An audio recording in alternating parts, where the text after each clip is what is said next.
Hi friends, Nishad പടിഞ്ഞാറ്റുമുറയാണ്. ദേശീയപാത 66 വികസന പ്രവർത്തനങ്ങളുടെ പുതിയ വീഡിയോയിലേക്ക് നിങ്ങൾക്ക് ഏവർക്കും സ്വാഗതം.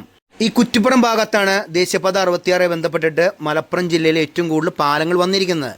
ഇപ്പോഴും ഈ ഭാഗത്ത് എത്തുമ്പോൾ ജനങ്ങൾക്കൊരു സംശയമാണ്, എടപ്പാൾ ഭാഗത്തു നിന്ന് വരുന്ന വാഹനങ്ങൾ എങ്ങനെയാണ് കുറ്റിപ്പുറം ടൗണിലേക്ക് കടന്നു പോകുക, അതുപോലെ തന്നെ കുറ്റിപ്പുറം ഭാഗത്തു നിന്ന് വരുന്ന വാഹനങ്ങൾ എങ്ങനെയാണ് ആറുവരിപ്പാതയിൽ കൂടെ എടപ്പാൾ റോഡിലേക്ക് കടക്കുക എന്നുള്ളത്. ഈ ദേശീയപാത 66 നിർമ്മാണം നടക്കുന്ന സമയത്ത് പല കുന്നുകളും മണ്ണെടുത്ത് താഴ്ത്തിയിട്ടാണ് റോഡ് കടന്നു വരുന്നത്. അവിടെയൊക്കെ സോയിൽ നെയിലിംഗ് ആണ് ചെയ്തിരിക്കുന്നത്. പല സ്ഥലത്തും സോയിൽ നെയിലിംഗ് ചെയ്ത സ്ഥലത്ത് പോലും മണ്ണിടിച്ചിലുണ്ടായിട്ടുണ്ട്. അപ്പം അതിന് ബദലായിട്ട് ഇവിടെ കുറ്റിപ്പുറം റെയിൽവേ മേൽപ്പാലം എത്തുന്നതിന് മുൻപായിട്ട് ബെഞ്ച് കട്ടിംഗ് എന്നൊരു സംവിധാനമാണ് ഇപ്പോൾ ഇവിടെ ചെയ്തിരിക്കുന്നത്. അപ്പോൾ വീഡിയോ മുഴുവനായിട്ട് കാണാൻ ശ്രമിക്കുക. അതുപോലെ തന്നെ എൻ്റെ ചാനൽ നിഷാദ് പടിഞ്ഞാറ്റുമുറി സബ്സ്ക്രൈബ് ചെയ്യാത്തിട്ടുണ്ടെങ്കിൽ ഒന്ന് സബ്സ്ക്രൈബ് ചെയ്ത് വെക്കുക.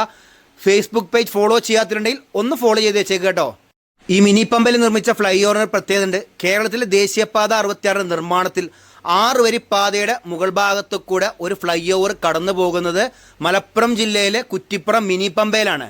ഈ കുറ്റിപ്പുറം ഭാഗത്തു നിന്ന് വരുന്ന വാലുണ്ടല്ലോ, അവർക്ക് നേരെ 6 വരി പാതയിൽ കയറി എങ്ങനെയാണെന്ന് വെച്ച് കഴിഞ്ഞാൽ കുറ്റിപ്പുറം പഴയ പാലം കടന്ന് നേരെ മുന്നോട്ട് വരാം. മുന്നോട്ട് വന്നു കഴിഞ്ഞാൽ ഈ പാലം കഴിഞ്ഞ് വെച്ചാൽ ഫ്ലൈ ഓവർ കഴിഞ്ഞ് വരുന്ന സമയത്ത് സർവീസ് റോഡിലേക്ക് വരുമ്പോൾ ഇവിടെ നിങ്ങൾക്ക് ഒരു എൻട്രി കിട്ടും. ആ എൻട്രിയാണ് നിങ്ങളിവിടെ കാണുന്നത്.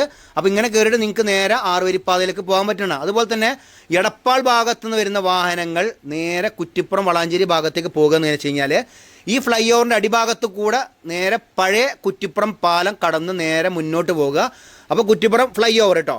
ആ കുറ്റിപ്പുറം ഫ്ലൈ ഓവറിൻ്റെ ജംഗ്ഷനിൽ വന്ന ഫ്ലൈ ഓവറിൻ്റെ അവിടെ നിന്ന് ലെഫ്റ്റ് എടുത്ത് കഴിഞ്ഞിട്ട് നമ്മൾ റൈറ്റിലേക്ക് എടുക്കുക.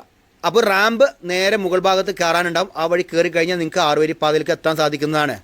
ഇനി വളാഞ്ചേരി ഭാഗത്തു നിന്ന് വരുന്ന വാഹനങ്ങൾ എങ്ങനെയാണ് എടപ്പാൾ ഭാഗത്തേക്ക് പോകുന്നത് വെച്ച് കഴിഞ്ഞാൽ നമ്മളെ കുറ്റിപ്പുറം ROB കഴിഞ്ഞ ഉടനെയാണ് നമ്മളെ കുറ്റിപ്പുറം ഫ്ലൈ ഓവർ വരുന്നത്. ഫ്ലൈ ഓവർ എത്തുന്നതിന് മുൻപായിട്ട് ഒരു റാമ്പ് ഉണ്ട്. ആ റാമ്പ് വഴി നേരെ താഴത്തേക്ക് ഇറങ്ങി കഴിഞ്ഞാൽ കുറ്റിപ്പുറം ജംഗ്ഷനിലെത്തി. ആ സർക്കിൾ എത്തിക്കഴിഞ്ഞാൽ പിന്നീട് നേരെ പഴയ കുറ്റിപ്പുറം പാലം വഴി കടന്നു വന്നാൽ നിങ്ങൾക്ക് എടപ്പാൾ റോഡിലേക്ക് പോകാൻ സാധിക്കും. അങ്ങനെയാണ് ഈ ഭാഗത്തുള്ള ട്രാഫിക്.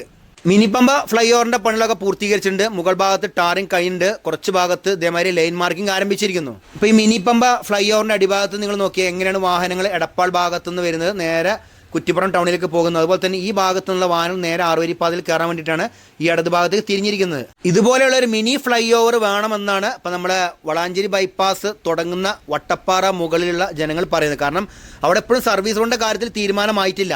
അപ്പോൾ ഇതുപോലെയുള്ള ഒരു ചെറിയ ഫ്ലൈ ഓവർ റോഡിന് കുറുകെ വന്നു കഴിഞ്ഞാൽ കഞ്ഞിപ്പുര ഭാഗത്തു നിന്ന് വരുന്ന വാഹനങ്ങൾക്ക് നേരെ ഫ്ലൈ ഓവർ മുഖാന്തരം പഴയ റോഡിലേക്ക് കടക്കാൻ സാധിക്കും. പക്ഷേ അതൊക്കെ ഇനി വരുമോയെന്ന് തന്നെ സംശയമുണ്ട്. കാരണം അത്രയും പണികൾ പൂർത്തിയാക്കിയിട്ടുണ്ട്. ഇനി ഇതേമാതിരത്തെ ഒരു ഫ്ലൈ ഓവർ വരണം എന്നുണ്ടെങ്കിൽ അവിടെ വീണ്ടും ഒരു ഗതാഗത കുരുക്ക് ഉണ്ടാവേണ്ടി വരും. പിന്നെ അതുപോലെ തന്നെ ട്രാഫിക്കൊക്കെ തിരിച്ചു വിടേണ്ടി വരും. ഇപ്പം തന്നെ ഫ്ലൈ ഓവർ ഓപ്പൺ ആയതോട് കൂടിയിട്ട് വളാഞ്ചേരി ടൗണിലെ ഗതാഗതക്കുരുക്ക് വളരെയധികം ആശ്വാസമായിരിക്കുകയാണ്.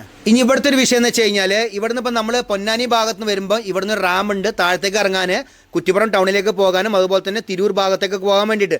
പക്ഷേ ഇവിടെ സംഭവം എന്താണെന്ന് വെച്ച് കഴിഞ്ഞാൽ ഈ കുറ്റിപ്പുറം പാലം കഴിഞ്ഞിട്ട് പിന്നീട് കുറ്റിപ്പുറം ജംഗ്ഷനിൽ വന്ന ഫ്ലൈ ഓവറും അത് കഴിഞ്ഞിട്ട് പിന്നീട് കുറ്റിപ്പുറം ROBൻ്റെ ഇടയിലായിട്ട് ചെറിയൊരു പണി നടക്കുന്നുണ്ട്.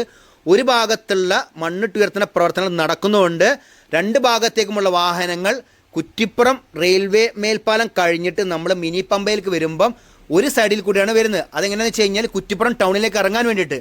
കാരണം അവിടെ റാമ്പ് റെഡി ആയിട്ടില്ല. അതുകൊണ്ട് ഇവിടെ ചെറിയൊരു ഗതാഗതക്കുരുക്കും അതുപോലെ തന്നെ ഇവിടെ ആക്സിഡൻ്റ് ഒക്കെ ഉണ്ടാക്കിയിട്ടുണ്ട്. അതുകൊണ്ട് ഇവിടെ പ്ലാസ്റ്റിക്കിൻ്റെ ഡ്രമ്മുകൾ സ്ഥാപിച്ചിട്ടാണ് ട്രാഫിക് കറക്റ്റാക്കിയിരിക്കുന്നത്. ഇപ്പോൾ ഈ ഇടത് ഭാഗത്തുണ്ടെങ്കിൽ ഈ റാമ്പ് വരുന്നത് ഇവിടെ നിന്നാണ് വാഹനങ്ങൾ തിരിഞ്ഞ് താഴത്തേക്ക് ഇറങ്ങുന്നത്. വെച്ച് കഴിഞ്ഞാൽ നേരെ കുറ്റിപ്പുറം ടൗണിലേക്ക് പോകേണ്ട വാഹനങ്ങൾ വളാഞ്ചേരി ഭാഗത്ത് നിന്ന് വരുമ്പം ഇവിടെ നിന്ന് ഇറങ്ങിയിട്ട് താഴത്തേക്ക് ഇറങ്ങിയിട്ടാണ് പിന്നീട് ഫ്ലൈ ഓവറിൻ്റെ അടിഭാഗത്തൂടെ കടന്നു പോവുകയാണ്. അപ്പോൾ അതിന് വേണ്ടിയിട്ടാണ് ഇതുപോലുള്ള പ്ലാസ്റ്റിക് ഡ്രമ്മുകൾ സ്ഥാപിച്ചത്. അതെന്താ കാര്യം എന്ന് വെച്ച് കഴിഞ്ഞാൽ 100 കിലോമീറ്റർ വേഗതയിലാണ് ഈ വാഹനം ഇതിൽ കൂടെ വരുന്നത്. അപ്പോൾ പെട്ടെന്ന് ബ്രേക്ക് ഇട്ട് കഴിഞ്ഞാൽ കിട്ടുകയില്ല. അതുപോലെ തന്നെ ആക്സിഡൻറ്റ് സംഭവിക്കുന്നുണ്ട്. അതുകൊണ്ട് മാത്രമാട്ടോ. അപ്പോൾ രാത്രി കാലങ്ങളിൽ ഈ ഭാഗത്തു കൂടെ വരുന്നവർ, പ്രത്യേകിച്ച് പൊന്നാനി ഭാഗത്തുനിന്ന് കുറ്റിപ്പുറം പാലം കഴിഞ്ഞിട്ട് വളാഞ്ചേരി ഭാഗത്തേക്ക് പോകുന്ന ആളുകൾ ശ്രദ്ധിച്ചിട്ട് വേണം ഈ ഭാഗത്തൂടെ യാത്ര ചെയ്യാൻ. പഴയ റോഡാണ് നിങ്ങൾ ഈ വലതു ഭാഗത്ത് കാണുന്നത് കേട്ടോ. ഇവിടെയൊക്കെ പൂർണ്ണമായിട്ട് മണ്ണിട്ട് ഉയർത്തിയിട്ടാണ് ഈ 6 വരിപ്പാതയുടെ നിർമ്മാണം നടത്തിയിരിക്കുന്നത്. ഈ കുറ്റിപ്പുറം ജംഗ്ഷനിലെ ഫ്ലൈ ഓവറിൻ്റെ പണി നടക്കുമ്പോഴും അതുപോലെ തന്നെ കുറ്റിപ്പുറം പാലത്തിൻ്റെ അവിടെയുള്ള പണി നടക്കുന്ന സമയത്തൊക്കെ ഉണ്ടല്ലോ, അതിൻ്റെ മുകൾ ഭാഗത്ത് സ്ഥാപിക്കാനുള്ള ഗേർഡുകൾ ഇവിടെയാണ് പ്രീകാസ്റ്റ് ചെയ്തിരുന്നത്. കുറ്റിപ്പുറം മിനി പമ്പേൻ്റെ അവിടുത്തെ പാലത്തിൻ്റെ മുകൾ ഭാഗത്ത് പൂർണ്ണമായിട്ട് ഗേർഡർ ഇൻസ്റ്റാളേഷൻ കഴിഞ്ഞതിന് ശേഷം മാത്രമാണ് ഈ ഭാഗത്ത് മണ്ണിട്ടുയർത്തിയിട്ട് ഈ റോഡ് നിർമ്മിച്ചിരിക്കുന്നത്. അപ്പോൾ ഇതാണ് കുറ്റിപ്പുറം ജംഗ്ഷനിൽ വന്ന ഫ്ലൈ ഓവർ കേട്ടോ. ഇതിൻ്റെ ഒരു ഭാഗത്ത് മാത്രമേ നമ്മൾ പൊന്നാനി ഭാഗത്ത് വരുമ്പോൾ റാമ്പുള്ളൂ. മറുഭാഗത്ത് എന്ന് വെച്ച് കഴിഞ്ഞാൽ വളാഞ്ചേരി ഭാഗത്തേക്ക് പോകുമ്പോൾ 2 സൈഡിലും റാമ്പുണ്ട്. ഒന്ന് കുറ്റിപ്പുറം ഭാഗത്തുനിന്ന് ആറുവരിപ്പാതയിൽ കയറാൻ വേണ്ടിയിട്ടും അതുപോലെ തന്നെ ആറുവരിപ്പാതയിൽ നിന്നും കുറ്റിപ്പുറം ജംഗ്ഷനിലേക്ക് ഇറക്കാൻ വേണ്ടിയിട്ടുള്ള റാമ്പാണുള്ളത്. പക്ഷേ ആ റാമ്പിൻ്റെ പണി ഇപ്പോഴും നടന്നുകൊണ്ടിരിക്കുകയാണ്. പിന്നെ വേറൊരു കാര്യം എന്ന് വെച്ച് കഴിഞ്ഞാൽ ദേശീയപാത 66 കേരളത്തിൽ എവിടെയും സർവീസ് റോഡ് ആറുവരിപ്പാതയോട് ചേർന്നിട്ട് പൂർണ്ണമായി പോകുന്നില്ല. പാലങ്ങൾ വരുന്ന സമയത്ത് സർവീസ് റോഡ് അവിടെ സ്റ്റോപ്പ് ചെയ്യാണ്. പിന്നീട് സർവീസ് റോഡിൽ നിന്ന് വരുന്ന ബൈക്ക് ഓട്ടോറിക്ഷ നേരെ ആറുവരിപ്പാതയിൽ കയറിയിട്ട് പാലം കടന്നിട്ട് വീണ്ടും തിരിച്ച് നമ്മൾ സർവീസ് റോഡിലേക്ക് ഇറങ്ങേണ്ടതാണ്.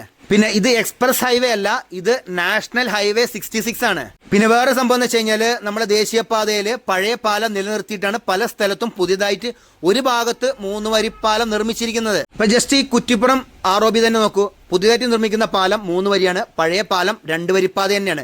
അത് നിലനിർത്തുക മാത്രമാണ് ചെയ്തിരിക്കുന്നത്, അല്ലാതെ ഇതിന് തൊട്ടടുത്തായിട്ട് വേറെ ഒരു വരിപ്പാലം നിർമ്മിച്ചിട്ടില്ല. പക്ഷേ കോഴിക്കോട് റീച്ചിൽ നിലവിലെ പാലം നിലനിർത്തിയിട്ട് അതിൻ്റെ സൈഡിലായിട്ട് ഒരു ഭാഗത്ത് 3 വരിയും മറുഭാഗത്ത് ഈ പാലത്തിനോട് ചേർന്നിട്ട് ഒരു വരിയും നിർമ്മിക്കുന്നുണ്ട്. അപ്പോൾ പാലം എത്തുന്ന സമയത്ത് സർവീസ് റോഡും ഉണ്ടാവില്ല. പഴയ പാലത്തിന്റെ അവിടെ വരെ 3 വരിപ്പാതയാണ്, പെട്ടെന്നാണ് പിന്നീട് പാലം 2 വരിപ്പാതയായി പോകുന്നത്. പഴയ പാലം കഴിഞ്ഞാൽ വീണ്ടും 3 വരിപ്പാത തന്നെ വരുന്നത്. അപ്പോൾ ഇതാണ് കുറ്റിപ്പുറം റെയിൽവേ ട്രാക്ക് ഇട്ട് അതിന്റെ മുകൾ ഭാഗത്താണ് കോമ്പോസിറ്റ് ഗാർഡർ സ്ഥാപിക്കാനുള്ളത്. 3 പ്രാവശ്യം ഇതിന്റെ ലോഞ്ചിങ് മാറ്റി വെച്ചിരിക്കുകയാണ് പല പല സാങ്കേതിക കാരണങ്ങളാൽ.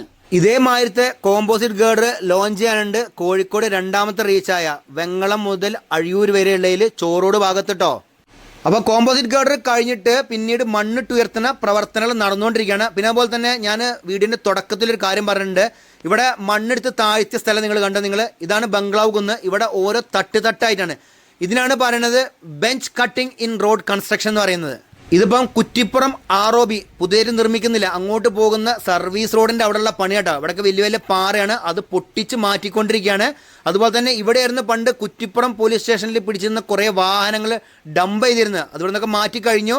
അപ്പോൾ പല സ്ഥലത്തും മണ്ണെടുത്ത് സ്ട്രെയിറ്റ് ആയിട്ട് താഴ്ത്തിയിട്ട് സോയിൽ നെയിലിംഗ് ചെയ്തിട്ട് പല സ്ഥലത്തും വീണ്ടും മണ്ണിടിച്ചിലുണ്ടായിട്ടുണ്ട്. അതിന് ബദലായിട്ടാണ് ഇപ്പോൾ ഇവിടെ ബെഞ്ച് കട്ടിംഗ് എന്നുള്ള സംവിധാനം ഉപയോഗിക്കുന്നത്. ഇത് നിങ്ങൾക്ക് ഗൂഗിളിൽ സെർച്ച് ചെയ്താലും അതുപോലെ തന്നെ യൂട്യൂബിലൊക്കെ നോക്കിയാലും പല വിദേശ രാജ്യങ്ങളിലും ഇതുപോലെയുള്ള ബെഞ്ച് കട്ടിംഗ് ചെയ്തിട്ടുണ്ട്.